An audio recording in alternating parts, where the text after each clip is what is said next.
dengan nama Allah. Ini nggak usah datang ke dukun ya, amalkan ini. Mau diserang-serang dalam politik ya, kali Bu Bupati, Pak Wakil diserang orang, amalkan ini pagi sore, satu napas. Bismillahirrahmanirrahim.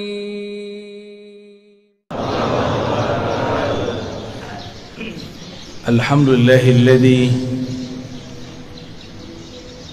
bini'matihi tatimmu shalihat. Walhamdulillahi 'adada ma khalaqa fis sama'.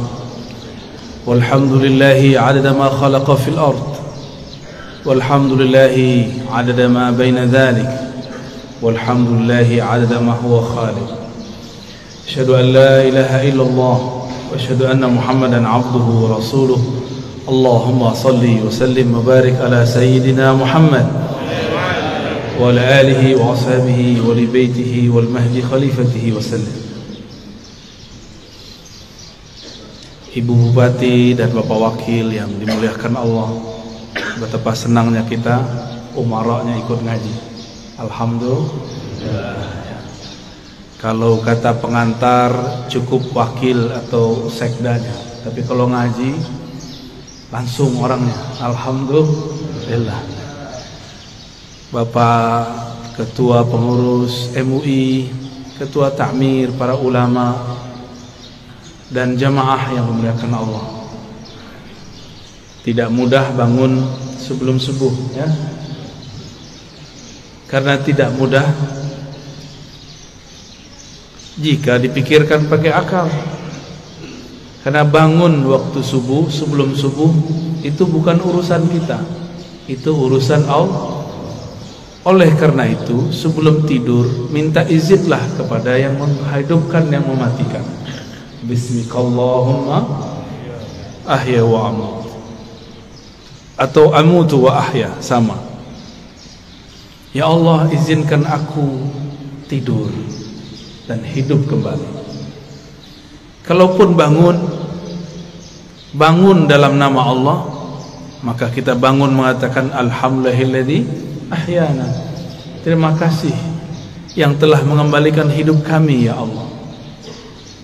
Hidup kalau tidak tambah taat dan ma'rifat, percuma hidup. Lebih baik mati. Tapi jika ada ketaatan, ada kemakrifatan dalam hidup, fal hayatu aula, maka hidup lebih baik.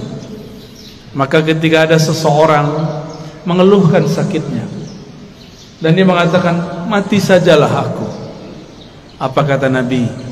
La tas'alul maut, la tatamannawul mauta. Jangan pernah berangan-angan pengen mati. Sakit badanku, iya sakit, tapi jangan pernah minta mati. Karena jika engkau mati, inqata'al amal, engkau tidak dapat lagi beramal.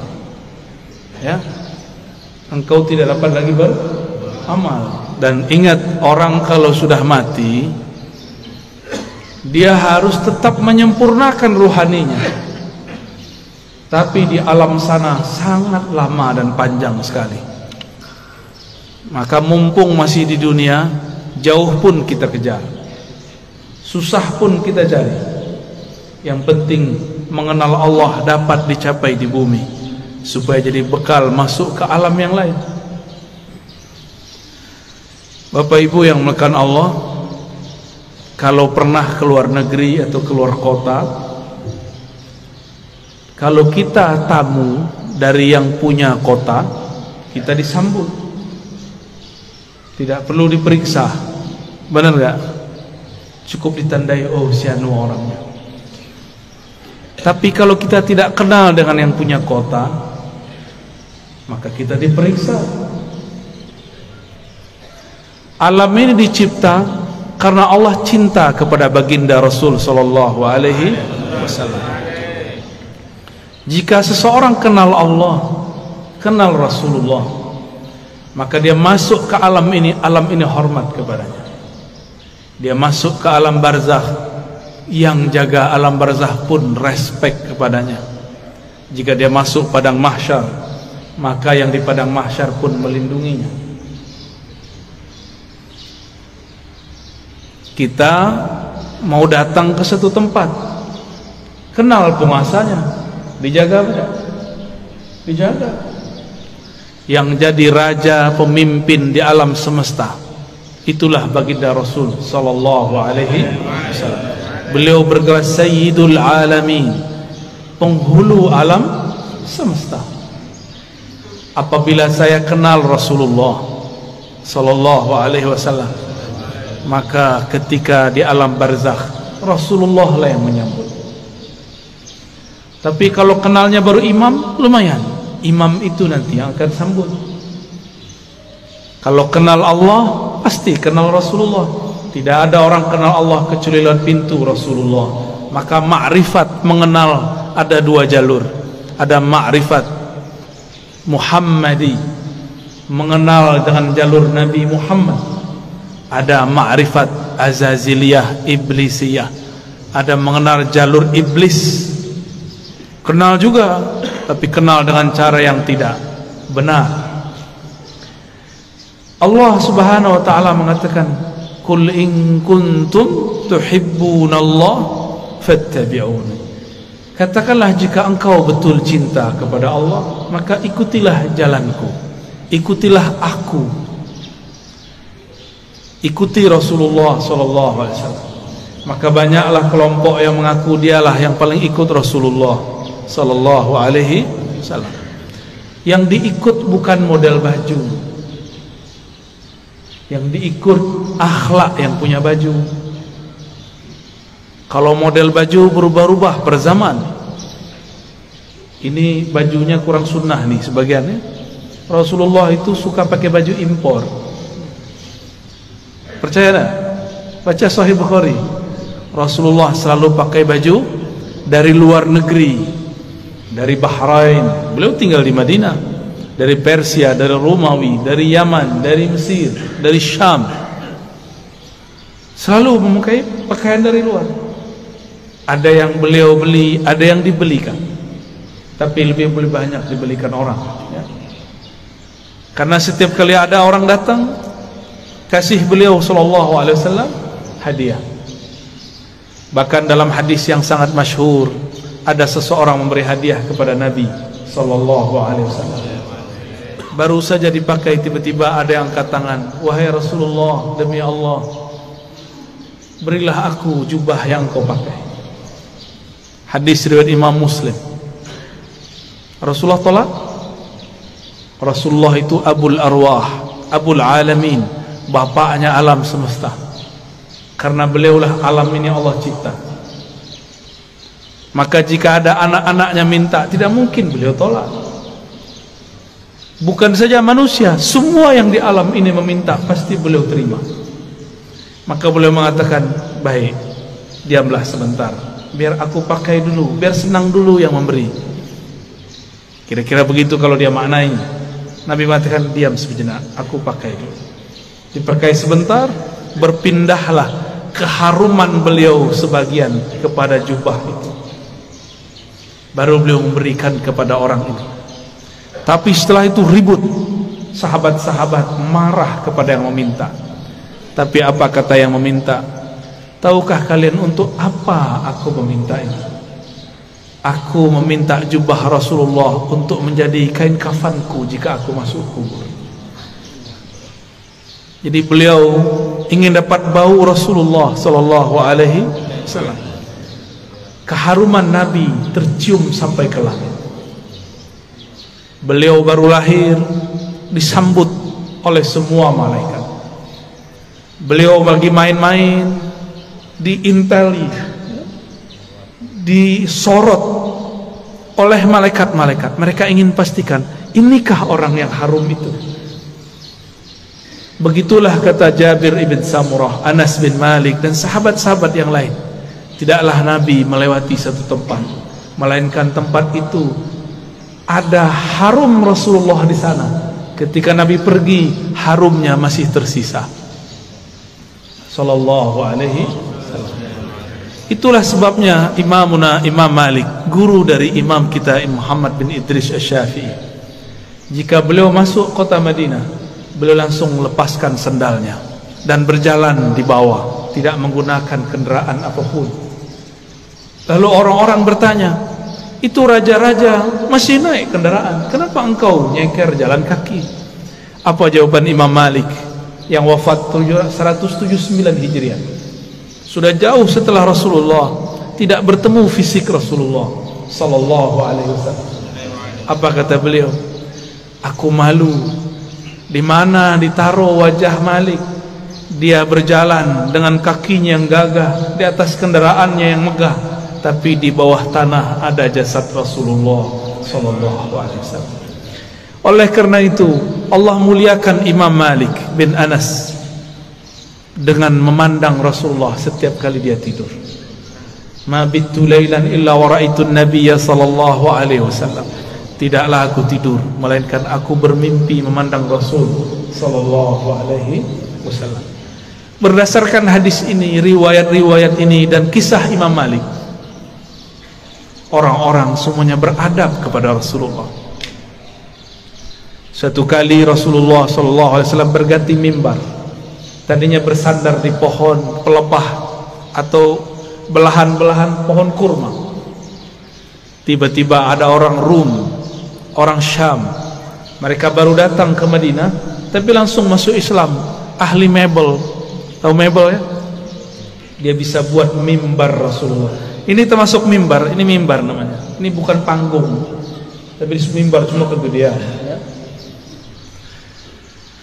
Lalu Nabi naiklah ke atas mimbar.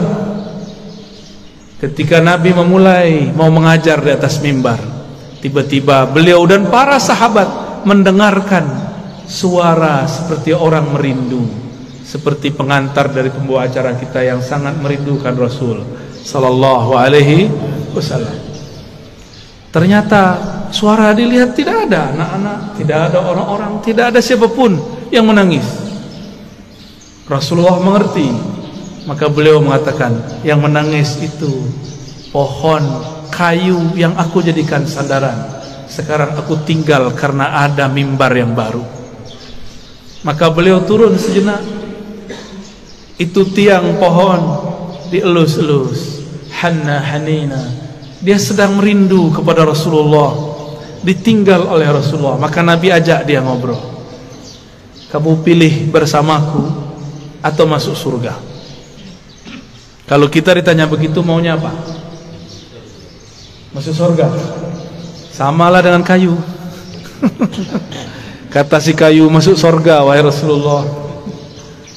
Ya, tinggian dikit daripada onta ya. Kalau onta datang kepada Rasulullah ngaku masalah perut, punggungnya sakit, ngadu kepada Rasul, mengadukan perasaan perut dan punggungnya yang berat. Lain dengan si pohon, dia mengadukan masalah, ingin selalu jadi sandaran Rasul. Nabi kasih kesempatan, bersamaku atau surga? Jawabannya apa? Ya, kalau si pohon jawabnya apa? Kayu bilangnya apa? Surga, karena kayu tidak punya akal. Kalau kayu punya akal, dia akan jawab, bersama engkau wahai Rasulullah. Ya, jadi yang berhati kayu minta surga dia ya. Berarti di dalam kayu ada ruh yang merindu. Tidak mungkin kayu bisa nangis jika tidak ada ruh di dalamnya. Maka di sini ada ruh. Ada ruh. Di alam semesta ada ruh. Kalau bahasa kawan-kawan ilmu pengetahuan, ada energi. Di alam semesta ini bertebaran energi-energi yang aktif, elektromagnetik kata orang, dan itu tarik menarik. Apa yang membuat dia paling tertarik? Yaitu sosok baginda Rasul sallallahu alaihi wasallam, atau siapapun yang terhubung kepada Rasulullah sallallahu alaihi wasallam. Maka datanglah seseorang kepada baginda Rasul sallallahu alaihi wasallam, minta izin untuk cium tangan dan kakinya.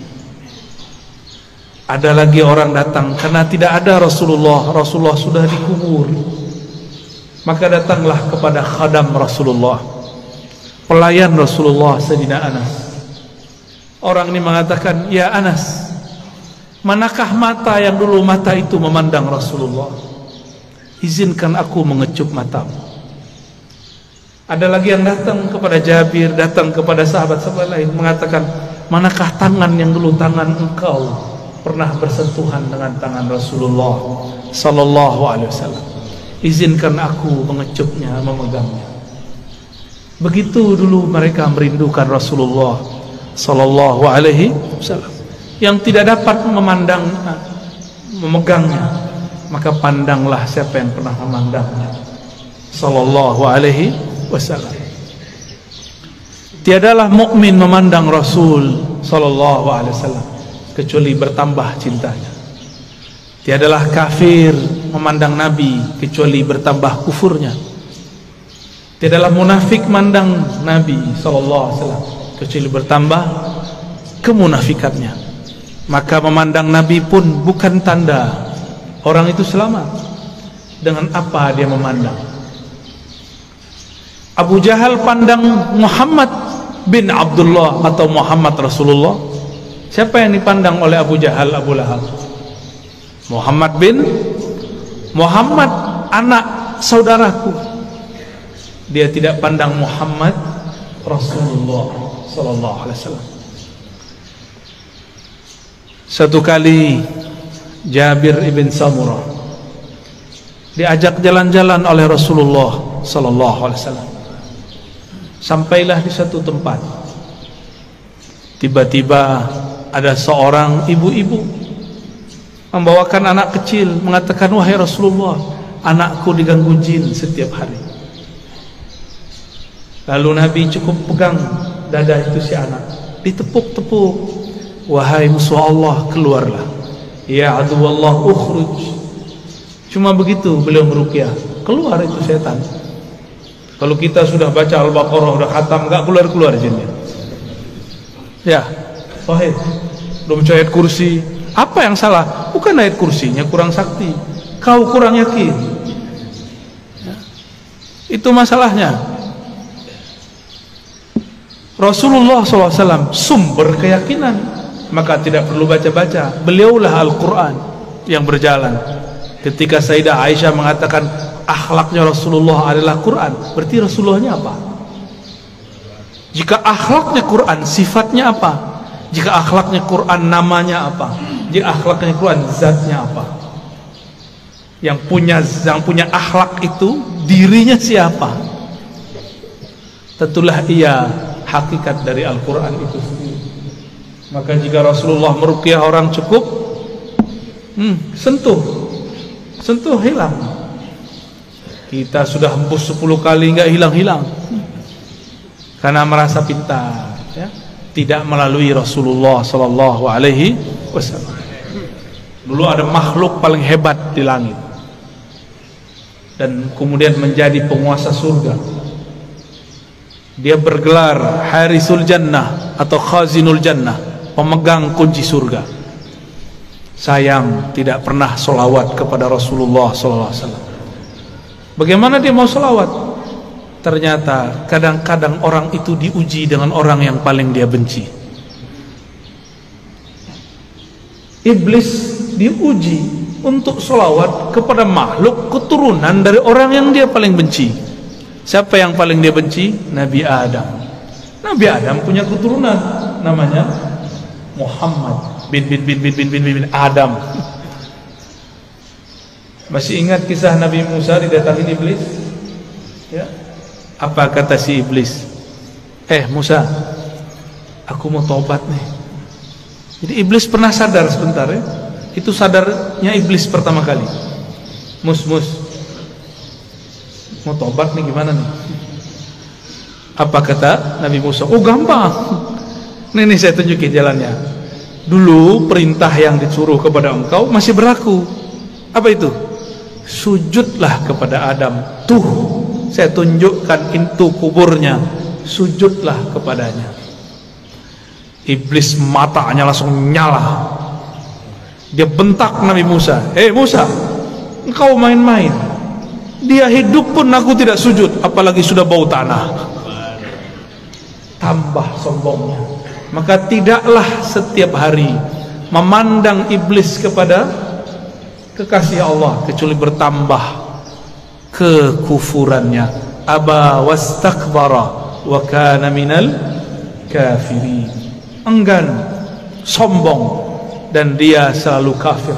Maka kana di situ bahasa Arab yadullu ala tsubut wal dawam, menunjukkan itu tetap dan selalu begitu.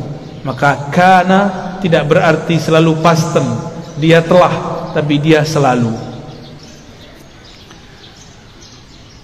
Maka jika ada orang yang cuma mengajarkan zikir, hati-hati, pasti sesat. Pasti sesat. Zikir itu panas. Dalam zikir itu ada energi ilahiyah, ada nur tapi hard. Itulah sebabnya zikir itu bisa menetralkan banyak hal. Bismillahilladzi la yadurru ma'asmihi syai'un fil ardi wala fis sama'i was-sami'ul 'alim. Dengan nama Allah. Ini enggak usah datang ke dukun ya, amalkan ini. Mau diserang-serang dalam politik ya, kali Bu Bupati, Pak Wakil diserang orang, amalkan ini pagi sore, satu napas. Bismillahilladzi la yadurru ma'asmihi syai'un fil ardi wala fis sama' wa huwas sami'ul 'alim. Ini langsung turun dari langit. Ini lafaz ini langsung turun dari langit. Diajarkan Rasulullah SAW kepada sahabat. Diriwayatkan oleh Imam Abu Dawud dengan nama Allah, Bismillah Allazi, yang mana la yadurru ma'asmihi, tidak ada yang akan merusak, mengganggu siapa yang bersama namanya. Ini maksudnya apa? Nggak ada yang ganggu, baik dari langit ataupun dari bumi. Namanya Allah, Allah titipkan semuanya ke dalam qalbu Rasulullah sallallahu alaihi wasallam. Maka orang yang datang kepada Allah lewat pancaran qalbu Rasulullah, dia langsung diterima. Kalau saya masuk kantor Bu Bupati, bawa surat sakti dari Bu Bupati, diterima nggak? Diterima. Tadi kalau bawa proposal nggak ada janjian, ditolak nggak? Ditolak. Biasanya kalau pegawai itu ada kartu ya, kartu pengenal diri. Apa namanya? ID card. ID card. Itu kalau kita kemana-mana pakai ID card, tertulis di situ statusnya apa. Pasti tempat itu menghormati kita. Yang dipandang bukan kita, ID cardnya. Ya, siapa yang membawa nama Allah, siapa yang bersama Rasulullah, maka dia akan dihormati di mana saja. Imam Ahmad bin Hanbal dilecehkan oleh Al-Ghujur, ditelanjangi Pak. Itu Imam Ahmad bicara kepada sarungnya, wahai sarungku, tutuplah auratku, takutlah kepada Allah, engkau mempermalukan aku. Langsung naik itu, diturunin lagi oleh Al-Ghujur, enggak turun-turun. Al-Ghujurnya takut. Mulai Al-Ghujurnya takut Pak. Ayah Buya Hamka mau dirampok oleh penyamun dulu di tengah jalan. Dulu kan belum ada PJR ya, belum ada polisi ngawal kalau Ustadz jalan ya. Dulu ayah dari Buya Hamka namanya Syekh Abdul Karim Amrullah mau dirampok, mau dibunuh oleh penyamun. Terus beliau bilang, tunggu sebentar, saya baca surat Yasin dulu. Yasin. Yasin itu nama siapa? Nama Rasulullah SAW. Terus ada teknik membacanya. Selesai baca Yasin, itu orang sudah sujud-sujud. Maafkan saya lah, bingung beliau. Ternyata ini orang melihat sesuatu ketika Syekh Abdul Karim membaca surat Yasin. Bisa begitu Pak, tapi kalau Bapak yang baca nggak ada yang aneh. Baik. Rasulullah sallallahu alaihi wasallam dielu-elukan namanya baik di langit ataupun di bumi. Coba lihat, Sayyidina Jibril bolak-balik naik langit, tapi setiap kali sampai di langit pertama selalu ditanya, "Man anta?" Ente siapa? Itu Jibril. Jibril langsung bilang, saya orang yang bawa risalah Nabi Muhammad. Dibuka langsung, sebut nama Nabi, buka langsung. Jadi pembuka pintu langit nama Nabi Muhammad sallallahu alaihi wasallam. Maka orang-orang yang hidupnya bermasalah, cobalah mulailah salawat pagi 100, sore 100, malam 100. Di senggang, lagi di motor, lagi di mobil, salawat 100 kali. Jangan kurang salawat setiap hari daripada 500 kali lah. Sembari bekerja, sembari bergerak. Apa susahnya? Kenapa bersosial media tidak susah, tapi bersosial media dengan Rasulullah susah? Kenapa kita mau jemput rezeki? Pada rezeki itu ada berkah Nabi sallallahu alaihi wasallam. Rezeki terbesar umat adalah lahirnya Rasulullah sallallahu alaihi wasallam. Suatu kali Uwais Al-Qarni hendak pergi haji. Tiba-tiba ibunya mengatakan, wahai Uwais, jika engkau pergi, dengan siapa ibumu? Kata Uwais, baiklah ibunda, tapi tunggu sebentar, aku berikan semua perbekalanku kepada temanku yang sedang merindukan Rasulullah. Tapi dia tidak punya bekal, orang tuanya sudah tidak ada. Dihantarkanlah kepada orang itu. Entah dapat apa rasanya. Orang-orang berangkat, dia tidak bisa berangkat. Teman-temannya Uwais dan teman-temannya semua berangkat, orang ini nggak berangkat. Tiba-tiba Uwais ketuk pintu mengatakan, wahai Tuan, wahai sahabatku, ini semua bekalku, aku berikan kepada engkau. Orang ini lagi sujud, ingin berangkat tapi tidak punya uang, ingin berangkat tidak punya kendaraan. Apa yang dia rasakan? Lalu dia bertanya, lalu engkau bagaimana wahai Uwais? Aku masih punya ibu. Jika rindu Rasul sallallahu alaihi wasallam harus merawat ibu. Orang yang rindu Rasulullah tidak hormat kepada ayah ibunya, batal cintanya. Orang cium tangan guru tapi tidak cium tangan ayah ibunya, batal cium tangannya. Orang yang ziarah ke ulama tapi tidak ziarah ke ayah ibunya, batal cintanya kepada ulama. Betapa aneh sekarang, banyak orang baik ke gurunya tapi membentak ayah ibunya. Aneh. Masih punya ibu sebagian besar, ayah nanti pulang cium tangannya, ya. Baca sholawat ketika mencium tangannya. Semoga Allah ridha melalui ini. Dan pasti ridha. Ridha Allah itulah kunci dalam tangan ibu. Kenapa disebut ibu dan ayah itu kunci ridha Allah? Ridha Allah fi ridhal walidain. Karena merekalah kita ada secara fisik, secara ruhani kita ada karena ruhaniah Rasulullah. Maka Rasulullah, Nur Muhammad, ruhnya disebut Ahmad, disebut Ummul Arwah, induknya semua ruh. Muhammad, nurnya disebut Abul Arwah, bapaknya semua ruh. Ini cuma istilah, bahwa segala satu bersumber darinya. Inilah yang sering kita katakan ketika Allah menciptakan alam semesta. Apa yang Allah lakukan pada alam? Allah menciptakan alam ini supaya alam ini sempurna dengan menyembahnya. Allah tetap sempurna tanpa disembah alam. Allah ciptakan alam supaya alam itu sempurna dengan menyembahnya.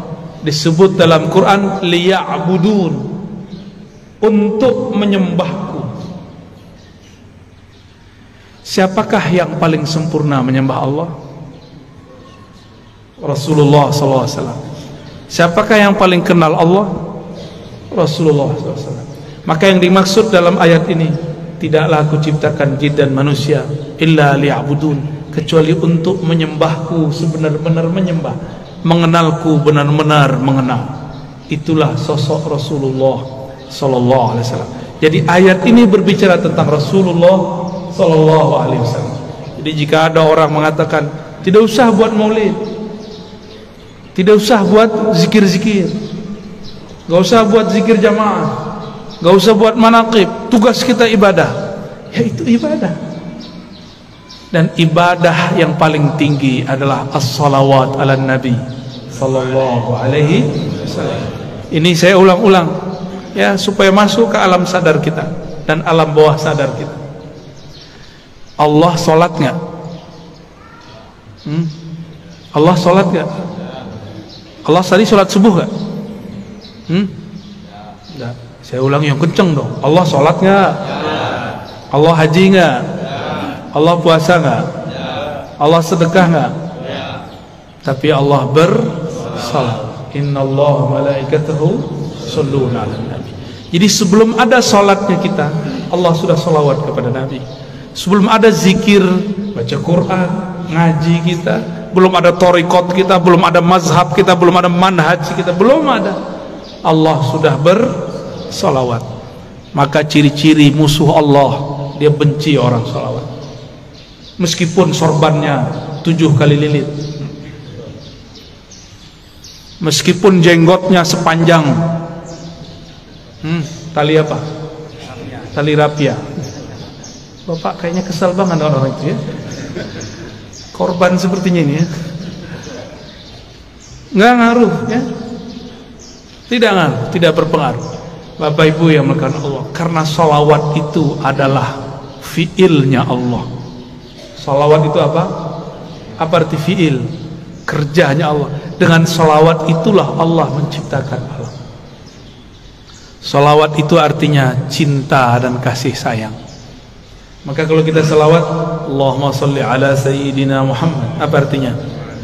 Ya Allah, sampaikan cinta, salam, kasih sayang kepada baginda Nabi Muhammad.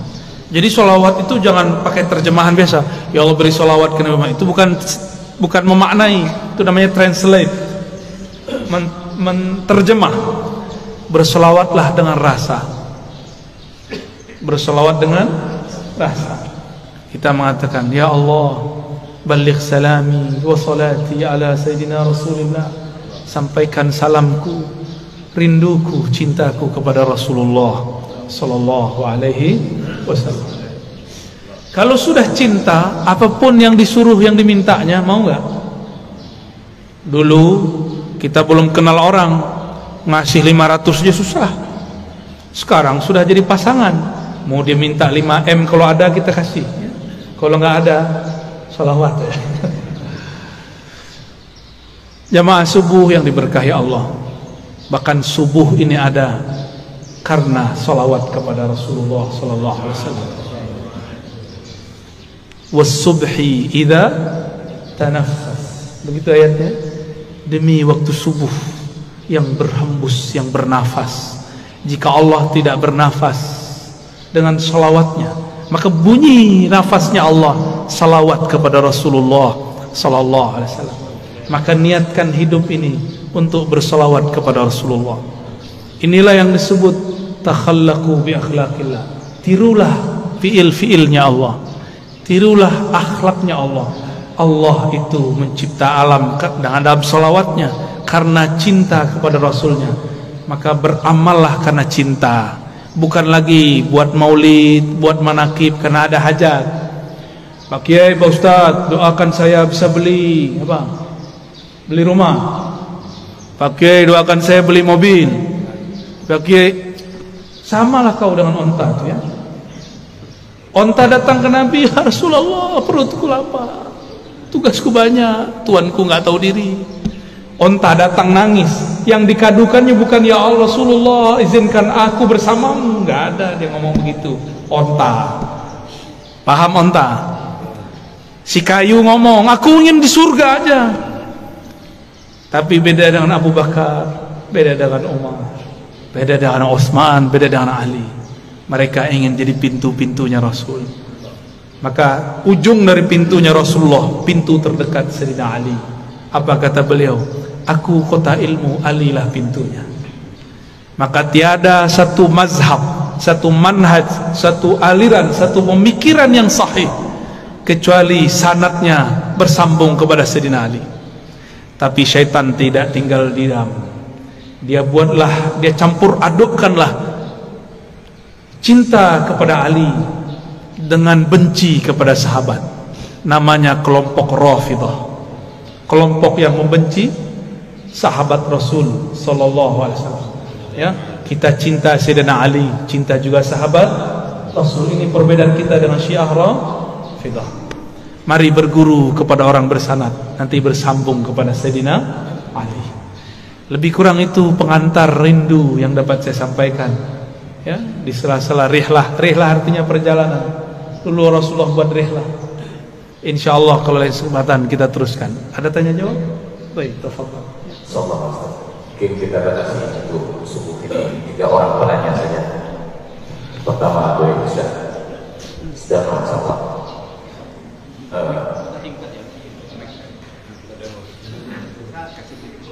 Ya, yang ibu-ibu satu.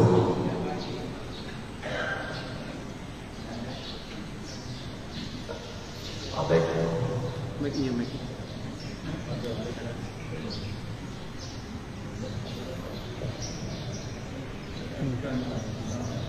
Pertanyaannya singkat ya Pak. Langsung kepada pertanyaannya.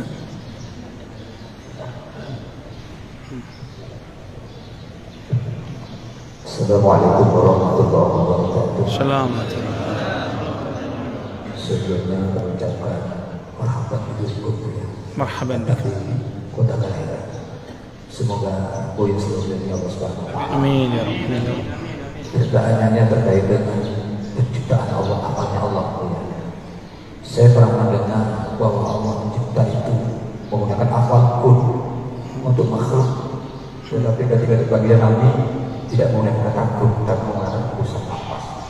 Kemudian kun itu di situ ada kata k dan nun. Yang pertama adalah kamal nur dan kamal nur. Jadi relevansinya atau realnya yang kamal nur itu apa? Yang kamal nur ada. Yang pertama, satu lagi. Satu aja ya. Bagi-bagi Pak ya. Terima kasih. Ya. Rasulullah sallallahu alaihi wasallam tidak dicipta dengan kun. Rasulullah itu dihembuskan dengan rahmahnya. Tapi tetap saja hukum jasadiahnya. Karena keturunan Bani Adam pasti ada kun, tapi kunnya tunduk kepada rahmat Allah. Inna rahmati sabaqat ghadabi. Ya. Ukuran makhluk kalau diusir, dilempar pakai batu dan tai, itu melaknat orang yang lempar. Nih, coba lihat. Antum benar nggak berguru ke ulama wali Allah? Dikritik dikit marah. Ya. Beda sedikit marah. Beda politik ngomong. Bukan wali Allah itu. Cuma dibentak dikit langsung melaknat. Cuma beda fikrah pemahaman langsung ente sesat, ente bid'ah. Wali apaan begitu? Pewaris apaan begitu? Pewaris Rasulullah, kalbunya mirip-mirip Rasulullah sallallahu, tidak sama tapi mirip-mirip. Jika dicaci dia balas mendoakan kebaikan. Kalau kita dicaci maki orang gimana? Lanang Allah atas ente. Betul ya? Tapi kalau Rasulullah dicaci orang, apa kata beliau? Ya Allah, jadikan yang mencaciku ini keturunannya percaya kepada Engkau, beriman kepadaku. Beda dengan Nabi Nuh. Nabi Nuh udah capek dakwah 900 tahun. Antum baru ngomong 9 menit ke anak udah marah-marah ya. Nabi Nuh 900 tahun wajar. Tahun 950 tahun umurnya. Beliau sudah capek. Takdirnya berjalan begitu. Beliau berdoa, ya Rabb, tolong hancurkan umatku. Karena kalau mereka punya keturunan, keturunannya pasti kafir. Nabi Nuh, ini dosa adab. Tapi ini bukan dosa. Wajar, sudah 900 tahun. Tapi bagi Nabi ini dosa. Belum terjadi, dia sudah sudah berburuk sangka, ya Allah kalau mereka jadi pasti kafir. Itu masalah Nabi Nuh. Masalah siapa? Nabi Nuh. Jangan ulangi kesalahan itu. Baca surat Nuh. Ya. Di surat Hud lain lagi, ya Pak Hud ya. Surat Nuh, baca cuma dua halaman, nggak sampai. Pelajaran besar. Karena nabi-nabi pun tidak sesempurna Nabi Muhammad SAW. Yang sempurna rahmatnya bulat turun itu ke Nabi Muhammad SAW. Maka siapa yang jadi pewaris Nabi Muhammad, pasti kalbunya dipenuhi rahmah, gak ada benci. Ya, ini orang sedikit benci, gak ada kebencian. Tegas boleh. Ya, saya kalau tegas-tegasan, mungkin bapak kabur juga kali ya, kebakar semua paling. Kita tahan energi ini. Jangan sampai energi semangat ini keluar luber sebelum saatnya. Rasulullah itu kalau perang Pak, perang itu nggak perlu dijaga, walaupun tetap ada yang jaga. Ada sahabat Nabi, kakinya itu betis yang kekar itu belah dua oleh tombak, kena tombak. Datang kepada Rasulullah, ya. Datang kepada Rasul, darah mengalir deras. Nabi cuma bilang Bismillah, sembuh. Jadi Nabi itu giginya ompong, itu perlu dipertanyakan riwayatnya, maksudnya apa itu? Ini sekedar menunjukkan sisi manusiawinya. Nabi lagi sandiwara sebenarnya. Nabi ini suka begitu. Nabi itu orang yang paling pintar memerankan kelemahan, karena kunci-kunci ada pada dia. Orang yang punya aset-aset hebat tidak mungkin sombong, karena khawatir nanti ketahuan. Kata Rasulullah, inni khabba'tu du'ai. Setiap nabi punya doa mustajab, tapi aku inni khabba'tu du'ai, da'wati, aku simpen doaku itu. Rasulullah ternyata nggak keluarkan di sini, keluarkan nanti di hari kiamat. Doa yang harusnya jatah Rasulullah di sini, beliau simpan nanti untuk kita di akhirat. Beliau tidak egois, maka ulama pewaris Rasulullah tidak egois. Jika ada yang nyerang dia tidak ngamuk. Bapak bid'ahkan saja. Bapak katakan saya sesat, katakan saja. Saya tidak akan balas dengan kata-kata yang sama. Saya malu kepada Rasulullah Sallallahu Alaihi Wasallam. Maka saya mengajak kepada para kiai, para ulama, habaib, malulah kepada Rasulmu, malulah kepada kakekmu. Kakekmu tidak emosional, kok engkau emosional. Kakekmu penuh dengan kasih sayang, kok engkau penuh dengan kebencian. Berdakwahlah dengan manhaj kakekmu, bermazhablah dengan mazhab qalbu beliau, mazhabur rahmah. Maka bernamalah Rasulullah rahmatan lil, rahmat bagi alam. Bahkan orang kafir pun dapat rahmat Nabi, apalagi orang yang percaya. Jadi musuh kita nanti bukan di luar Pak. Dajjal itu gampang bagi Imam Mahdi. Musuh kita paling berat sesama muslim saling mengkafirkan, sesama muslim saling benci. Maka Nabi mengatakan, bukan Dajjal yang aku khawatirkan, tapi kalian sesama kalian itu yang aku khawatirkan. Itulah yang Nabi baca di takdir kun. Kamal nur, kamal nar, ada dua-duanya Pak. Meleset dikit jadi nar. Nar itu membakar, nur itu menerangi. Di dalam diri semuanya ada. Di dalam diri kita ini ada nuskhah nuriyah, ada nuskhah nariyah. Dalam diri kita ini ada lembaran cahaya, ada lembaran api. Kita mau pakai yang mana? Jadi kita ini berlawanan, terus melawan itu. Inilah maksud Nabi SAW mengatakan, inna a'daikum ma baina janbain. Ya. Dosamu yang paling besar bukan dosa musuhmu yang paling gawat, bukan Dajjal, bukan iblis, tapi yang ada di dalam dirimu. Ulama kalau ego pakai ayat. Politisi kalau sudah ego manfaatkan ahli ayat. Ya. Saya yakin bupati dan wakil jauh dari itu ya. Amin ya rabbal alamin. Ya. Udah itu dulu deh. Satu. Ya. Siapa? Ibu-ibu ada? Ada. Bismillahirrahmanirrahim. Assalamualaikum warahmatullahi wabarakatuh. Allahumma ya ahad salli ala Muhammad. Allahumma ya ahad salli ala Muhammad. Allahumma ya ahad salli ala Muhammad dari dzikri ahad. Amin. Alhamdulillah pada malam hari ini, pada subuh hari ini kita bisa bersama ya. Langsung saja pertanyaannya ya tentang masalah abul arwah.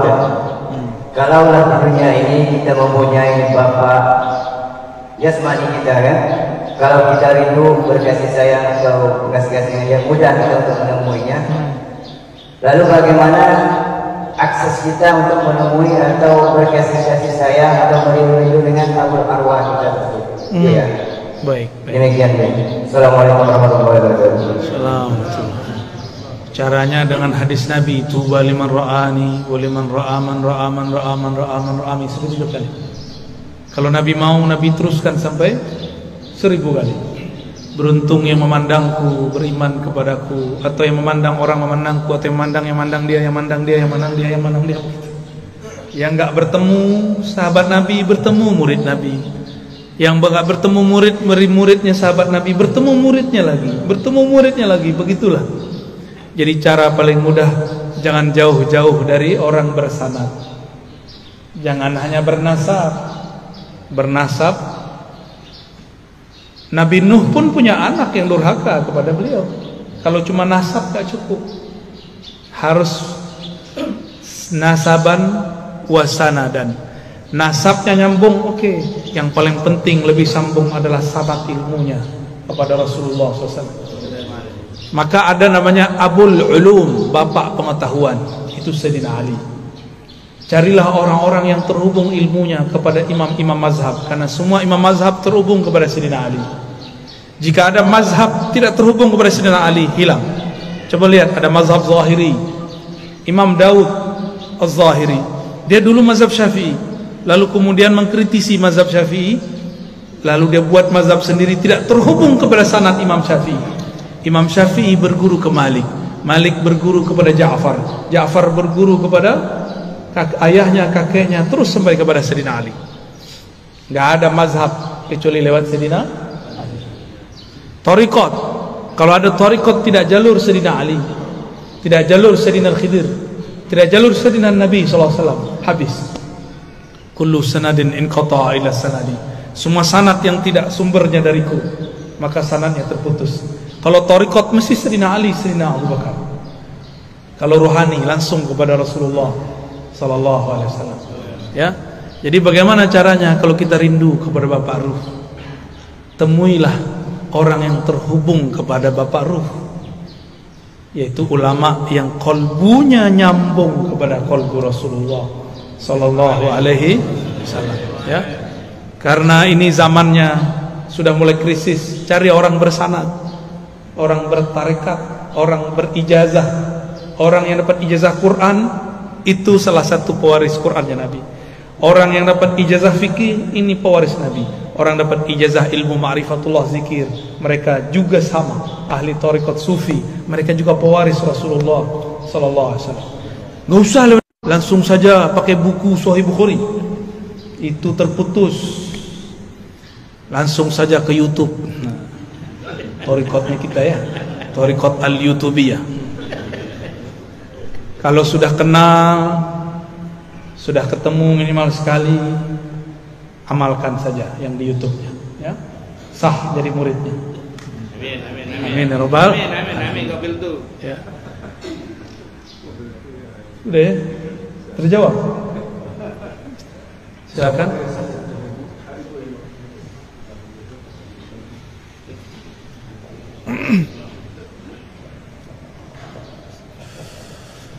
Assalamualaikum warahmatullahi wabarakatuh. Assalamualaikum. Buya yang kami hormati dan kami muliakan nama Allah. Saya seorang ibu sebagai dari perempuan ingin bertanya, seorang kaum wanita ini nafsunya lebih banyak daripada kaum pria.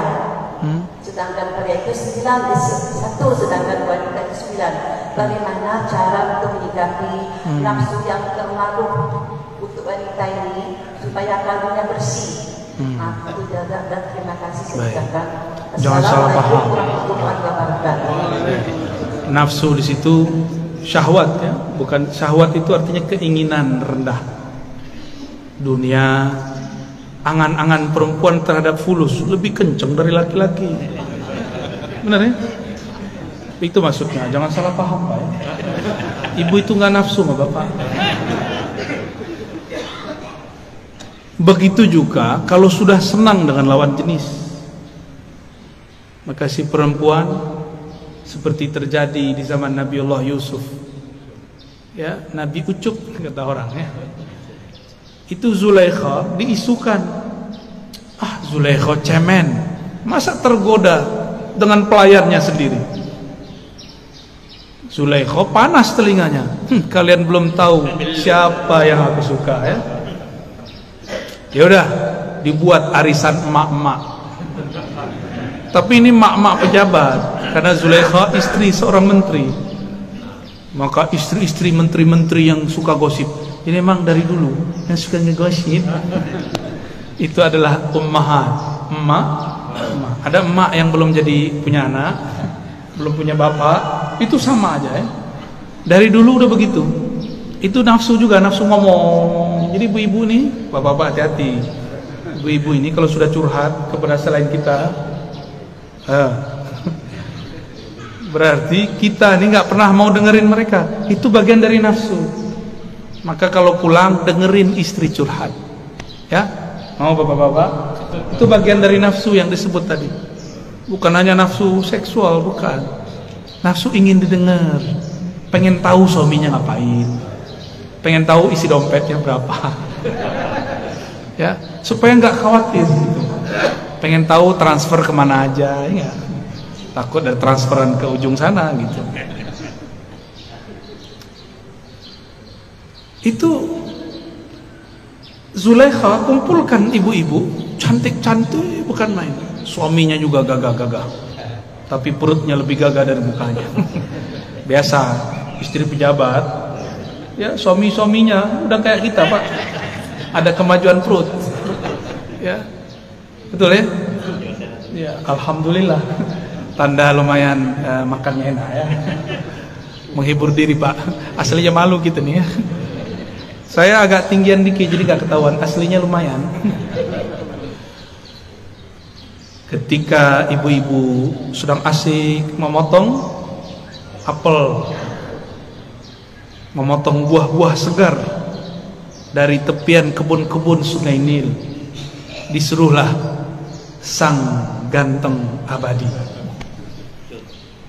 Ucup, cup, sini cup, anterin dong. Minta dianterin makanan. Jalanlah Nabi Yusuf yang tadi sedang motong-motong, gak sadar. Mereka tidak motong tangan, tapi kegores, berdarah tangannya, dia gak sadar. Sudah berdarah dia gak sadar. Itu debus paling hebat itu ya. Ibu-ibu ini usah belajar debus, pandang aja orang cakep ya. Tiba-tiba Nabi Yusuf dipanggil, mereka semuanya terkagum. Apa kata mereka? Ya Rob, ini bukan manusia, ini malaikat. Jadi mereka bilang ini bukan manusia. Emang ada malaikat begitu?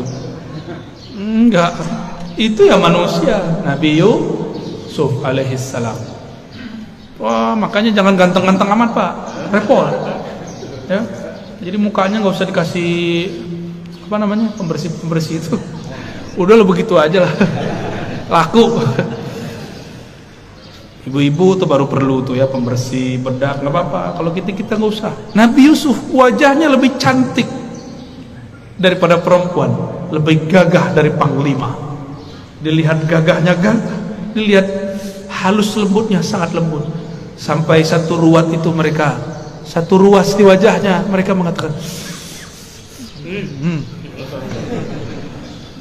Tapi kata Rasulullah SAW, Jamal Yusuf nisfu jamali. Makanya ada lagunya, ya Jamal, ya gimana lagunya? Ya Jamal, ya Jamal. Aduh susah ya.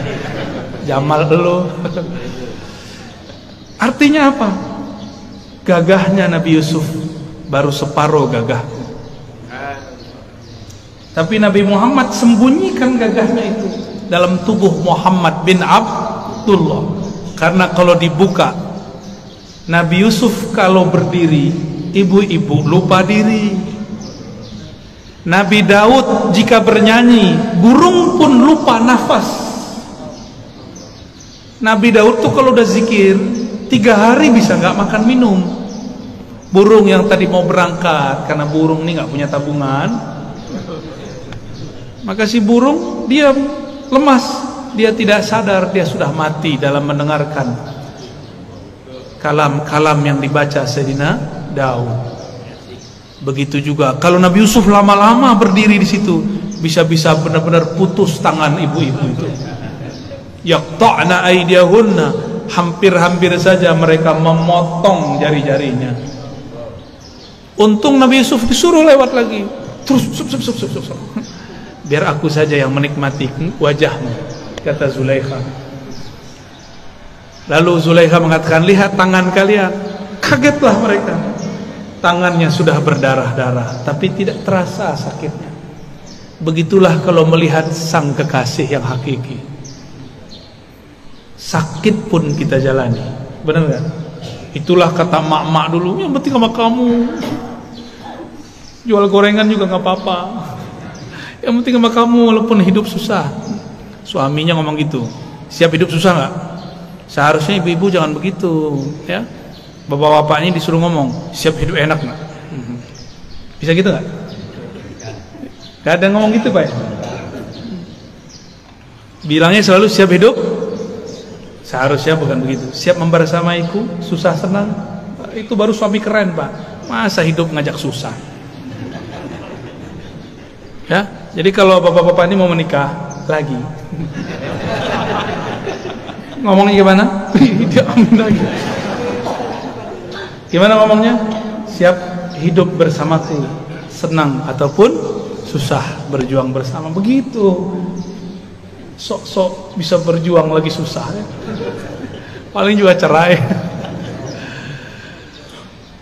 Jika Nabi Muhammad tampilkan semua keindahannya, maka tiada sahabat yang berani berjalan di depan Nabi, hidup makan depan Nabi, nggak ada yang berani. Imam Malik dibukakan Allah rahasia Nabi, nggak berani jalan pakai sandal, nggak berani jalan pakai onta, pakai kuda. Imam Malik. Kita kan nggak sadar hak makom guru kita, ya. Kalau tahu nggak bakal berani Pak. Ya. Guru-guru kita itu disegani di langit sana. Cuma kalau dia kata-katanya kasar, dibenci di langit sana. Orang yang paling disayangi di langit, orang yang paling sayang di bumi. Ar-Rahimun yarhamhum Ar-Rahman. Orang yang penyayang disayangi Rahman, pemilik aras, pemilik langit bumi. Irhamu man fil ard yarhamukum man fis. Sayangi yang di bumi, yang di langit pasti sayang kepadamu. Maka ada rumusan kaedahnya. Yang paling disayang di langit oleh malaikat dijadikan gosip. Jadi malaikat suka gosip Bu. Kalau ibu sayang kepada makhluk, maka kalau ada kucing kasih makan, ada anjing kasih makan, jangan ditabrak ya.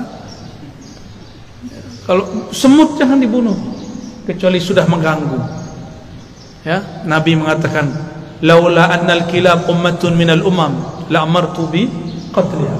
Seandainya anjing itu bukan umat daripada umat-umat. Jadi umat Nabi bukan hanya kita. Umat Nabi, ummah makhluk yang dia muncul dari daripada induk alam semesta, yaitu Rasulullah SAW. Semua itu umat Rasul. Jadi anjing itu umat Rasul, kucing umat Rasul, semuanya umat Rasulullah. Sayangi Pak. Pohon-pohon itu umat Rasulullah. Kalau nggak pohon mana bisa datang kepada Nabi? Nabi kalau lewat, pohon diluk atau diluk, nunduk pohon, tahu kalau yang datang Rasulullah. Betapa kerasnya hati, lebih keras dari pohon. Rasulullah lewat namanya, kita cuek-cuek aja. Sallallahu alaihi wasallam. Lalu bagaimana supaya nafsu tidak besar? Nafsu itu lawannya cuma satu, puasa. Puasa ada dua, puasa zahir, puasa batin. Sesuai hadis yang sahih itu, Nabi mengatakan, jika engkau sedang berpuasa lalu ada orang menyerangmu, mengata-ngataimu, falyakul inni shaim, katakan aku sedang puasa. Berarti itu puasa batin. Melihat sesuatu yang kita pengen, puasa batin. Ya, jadi puasakan jiwa, nanti jiwa tunduk kepada akal dan qalbu. Jangan selalu diperturutkan. Ya, itu Bu paling. Jadi ibu-ibu ini punya suami walaupun pakai jilbab, pakai cadar, itu galaunya sama semua. Serius Pak, nafsunya sama, mungkin lebih besar. Kolbunya harus bergantung kepada Allah, cintanya harus lewat Rasulullah. Banyak-banyak sholawat di rumah, undang nur Rasulullah ke rumah, insya Allah kolbunya lebih sejuk. Ya, karena alam ini kalau tidak ada nama Nabi itu gak beres. Maka masalah apa aja dimasukkan sholawat beres. Ada masalah, minta kepada Allah, ya Allah, hambamu sedang masalah. Bukan masalah ini ingin diselesaikan ya Allah, tapi aku khawatir jika masalah ini tidak selesai, kolbuku terganggu mengingat engkau, terganggu bersalawat kepada Rasul engkau. Maka kita minta rezeki bukan karena rezekinya, supaya kita tambah dekat kepada yang memberi rezeki. Kita ini pengen ditunaikan hajat bukan karena si hajat itu, tapi supaya mudah bersalawat kepada Rasul sallallahu alaihi wasallam.